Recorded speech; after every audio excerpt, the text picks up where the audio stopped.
Este relato fue escrito por el usuario Mr. Jagger en su libro Volver a tragarse los pájaros. Lo conocí gracias al audiolibro completo que hizo el usuario Chinche Rojo, yo solo lo pasé a locuendo. Créditos para ambos, encontrarán sus canales en la descripción o el comentario fijado.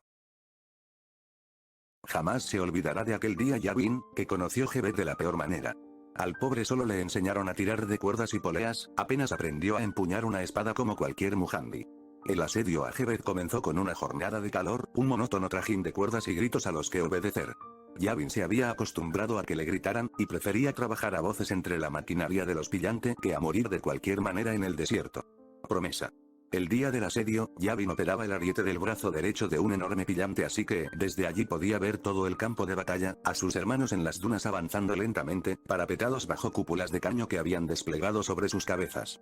Y frente a él, la muralla de Gebet, blanca, muda e invencible, alzándose con la altura de 20 hermanos y colmada por lo que parecía un jardín frondoso y salvaje. Cuentan que tras esa muralla les esperaba tanta agua que ni en 1000 vidas se acabaría. Línea recta tras las orejas. Usaba todo el peso de su cuerpo para tirar de cada cuerda, y empujar cada palanca en el momento exacto en el que se le era dicho. Desde la cabeza del pillante, los Mujandi Rai calculaban distancias, fuerzas y parábolas a toda velocidad. El portavoz Urman traducía sus resultados en órdenes, gritándoles desde lo más profundo de sus pulmones. Así los pillante encabezaron el asedio, avanzando a zancadas sobre las dunas. Los colores del umbral. Lo cierto es que a Yavin no le gustaban las cosas nuevas, siempre se sintió bastante seguro entre la madera y los resortes. Pero aquel día al apurar la mirada desde el hombro de aquella criatura, vio cosas nuevas sobre la muralla de Gebet, demasiadas cosas nuevas. Entre los jardines que cubrían la ciudad, una flor tan grande como un hermano se abrió en una boca de pétalos azules, le siguió otra flor, y otra hasta que la fachada de Gebet quedó cubierta por una constelación de flores gigantescas. Algo se removió dentro de Yavin. Seso y madera. La voz de Urman no se inmutaba, seguía articulando las piernas de la embarcación como llevaban buenas horas haciendo. Yavin imaginó que quería llegar cuanto antes a la muralla para demolerla con los arietes de sus brazos, pero no le gustaba la pinta de esas gigantescas flores azules. Bajo él, nadie parecía preocuparse, sus hermanos Mujandi articulaban las piernas del pillante hundidos en un trance de sudor, pero si se asomaba a la cabeza de la máquina, Yavin bien podía ver a los Mujandi Rayi deliberando y señalando los jardines sobre la muralla. Se preocupaban. Primer fruto, las espinas.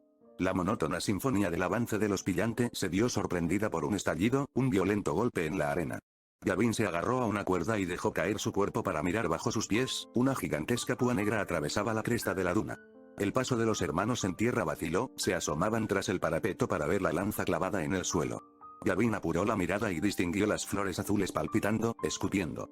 Acto reflejo. La lluvia de púas aceleró el paso del asedio y lo transformó en una carrera. Yavin obedecía únicamente las órdenes que involucraban manejar sus palancas y poleas, pero comprendía que la voz de Urman hacía correr al pillante para acercarlo a la muralla. Médula. Apenas habían llegado a la sombra que proyectaba Gebet sobre la arena cuando el pillante sufrió una violenta sacudida. Yavin se agarró instintivamente al resorte del ariete para no perder el equilibrio, no pocas veces vio hermanos morir por una mala caída. Yavin se asomó al vacío, una gigantesca púa negra había perforado la madera del coloso justo en su centro motriz, pero gracias a un acertado grito de Urman el pillante logró ponerse de rodillas para no caer, de manera que solo unos pocos hermanos murieron aplastados entre las articulaciones. Otro pillante cercano había sido decapitado por una púa certera y sus extremidades se movían vagas y sin propósito, ya no había una voz para coordinar los movimientos de la criatura, así que no tardó en estamparse de bruces contra las dunas, que quedaron manchadas de sangre y astillas. Dentro del músculo. Yavin se escurrió entre las vigas y poleas de su brazo, acusado por un sudor que le congelaba. Tal y como se le gritaba desde la cabeza, tiró y siguió tirando de una polea hasta que quedó extendido el brazo del pillante, apuntando con el ariete a la muralla. ¿Por qué Urman haría eso? Se permitió pensar Yavin exhausto por el esfuerzo. El ariete queda muy lejos aún. Discípulos de la Elgaman. Sobre él los jardines de la muralla escupían púas a toda velocidad, las gigantescas flores azules se movían como cañones de una embarcación. Tras ellas, unas figuras ocultas bajo una tela blanca las agarraban del tallo y las eructaban. La madera de los pillante que estaba siendo hecha trizas poco a poco. Sus hermanos en tierra saltaban por los aires cuando una púa hacía estallar la arena cerca de ellos. Roce de membrana.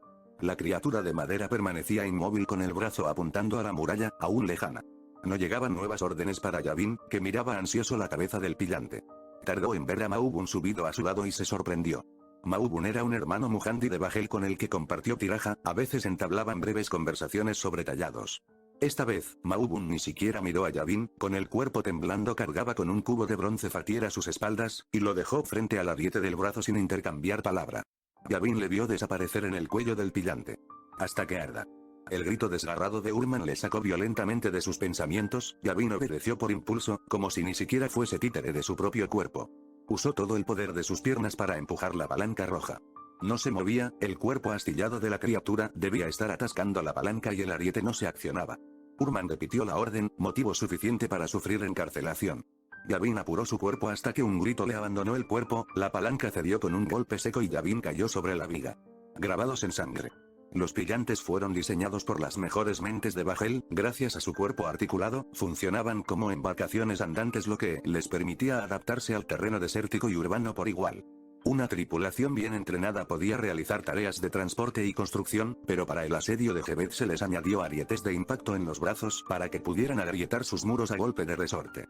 Ninguno llegó a acercarse a la muralla aquel día, sin embargo no es la madera lo que mata, sino el Mujandi. Tesoros escritos. Inmóvil el brazo del pillante que apuntaba a la muralla, y frente al ariete, había sido colocado un cubo de bronce Fatier.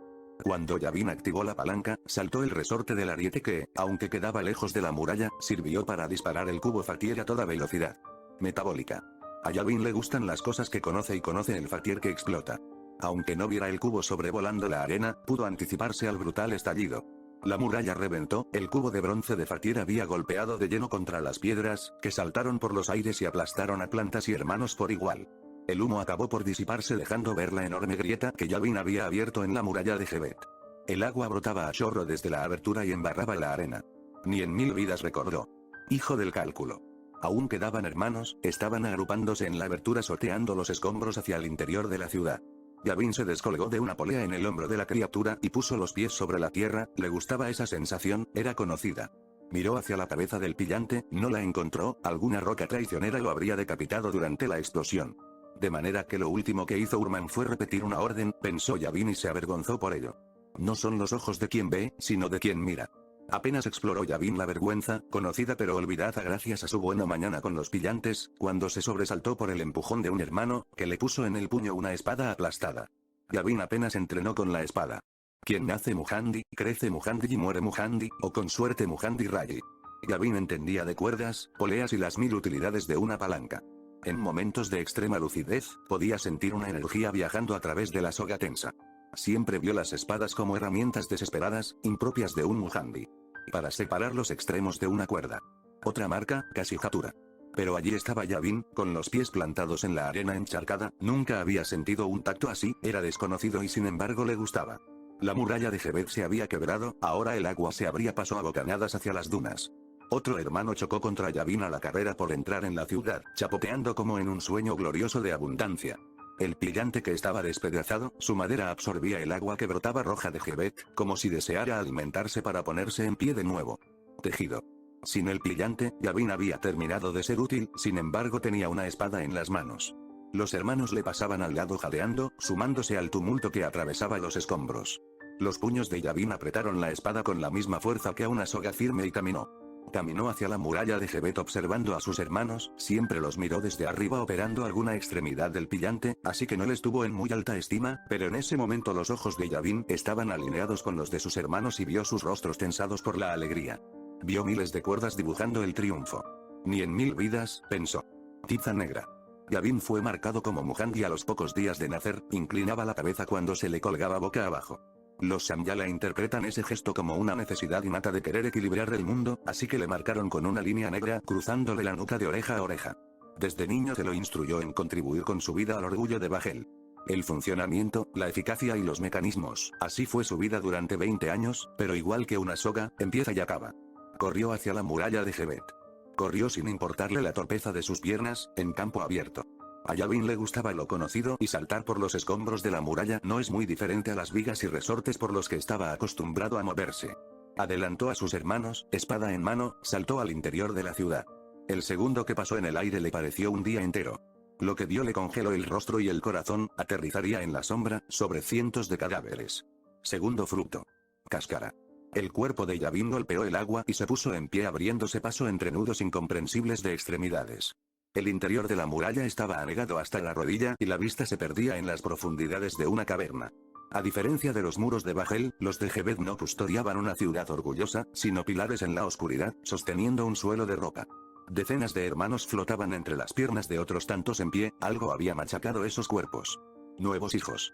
En aquella bóveda oscura, Yavin odió haberse alegrado por ser un hermano más. Sus pies sumergidos buscaban una cuerda, un saliente, algo que le hiciera sentir su pillante, pero solo pisaba en blando.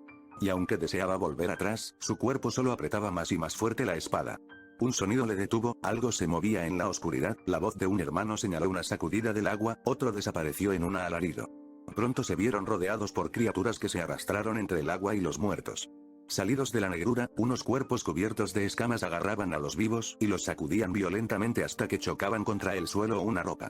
Solo cuando colgaba un amasijo de carne entre los dientes de aquellos lagartos, los cuerpos de los hermanos eran arrojados al agua, sumándose al terrible mosaico flotante del que Yavin no podía apartar la mirada. Eslabón. Si los pies de Yavin eran torpes en campo abierto, sumergidos apenas le servían de nada. Jamás había visto tanta agua, una charca que se perdía en la profundidad bajo Gebet. Aunque pudiera correr, no había ningún sitio donde pudiera ponerse a salvo. Un lagarto pasó junto a él y le derribó con un golpe de su cola, peor suerte corrió el hermano al que despedazaron a pocos pasos. Rayi. Alguien le arrojó un pie cercenado alertando a Yavin, un hermano le hacía gestos para que le prestara su espada. Era la primera vez que Yavin recibía una orden de un igual, pero en aquel momento en pánico obedeció instintivamente, como si fuese una orden del mismo Alcumar. Nada más alcanzó la espada al hermano, este se abalanzó sobre un lagarto cercano. La espada apenas atravesó las escamas y la criatura se agitó, haciendo caer al único soldado valiente allí abajo. Lo que hizo Yavin después no puede considerarse valor, es solo que le gustaba lo conocido. En un momento así, hizo lo único que se le enseñó a hacer, agarró la cola de aquel lagarto, sin pensar en lo que hacía, y tiró de ella con todas sus fuerzas. Él se sacudía, pero las manos de Yavin habían contenido cuerdas mucho más violentas que esa. La línea vertical. El lagarto se volvió hacia Yavin, solo su boca era tan grande como un hermano, y al mostrarle sus dientes supo que podría tragarlo vivo si quisiera. Pero un filo soltó un destello en el cuello de la criatura, y aquel soldado emergió del agua con la espada de Yavin en la mano. Frenético golpeó al lagarto una y otra vez con la hoja que, aunque no era capaz de atravesar sus escamas, sin duda lo amonestaba. Tras una violenta sacudida, se dio la vuelta para huir de aquella espada furiosa. A Yavin, que estaba completamente paralizado, ni siquiera se le pasó por la cabeza soltar la cola del lagarto, así que fue remolcado junto al lagarto en su huida. Tercer fruto. Promesa. Aquella criatura se adentró a zancadas en la oscuridad, arrastrando a Yavin en la cola. Cuanto más profundizaba en la bóveda, más fría sentía el agua y más profundo el suelo. El lagarto comenzó a nadar, Yavin notaba las escamas del lagarto en sus manos pero no las veía, no veía nada en aquel lago oscuro. Fue allí cuando tuvo otro momento de lucidez y comprendió que aquello que estaba agarrando se movía por una fuerza propia que no estaba contenida en una cuerda, sino que era la cuerda. Entonces se soltó la criatura, siguió adelante y su sonido se perdió entre los gritos lejanos de sus hermanos. Yavin se quedó allí solo en la oscuridad, tiritando y hundiéndose. Qué manera tan miserable de conocer la magnífica ciudad de Jebet Ubat Sauda. Hace tiempo, Yavin llenó sus manos con agua y se sintió dichoso, en aquel lago, ni en 1000 vidas.